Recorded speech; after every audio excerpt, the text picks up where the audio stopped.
I want to talk about the performance air intake for Indian Scouts.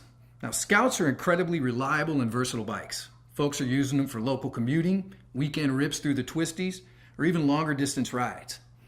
But what's underrated about Scouts is how well they do when you modify them and upgrade them. Now, Roland Sand's design crew, they're turning these things into full-blown flat trackers for their hooligan racing. But it doesn't have to be that elaborate. Indian offers a variety of things you can use to improve both the performance and the aesthetics of your Scout. And if you're talking about performance, this performance air intake is a must. This thing's going to give 5% more horsepower to your motor.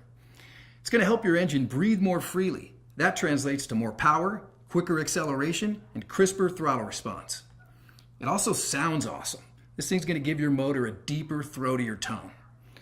Now, in a perfect world, you'd be running this in combination with Indian's Stage 1 exhaust slip-on setup. The combination of this and those exhaust slip-ons is going to add even more horsepower to your motor and an even deeper, meaner tone. You're going to have to visit your Indian dealer to have these installed because they require calibration. But if you're looking to improve the performance of your Scout, this performance air intake is a must.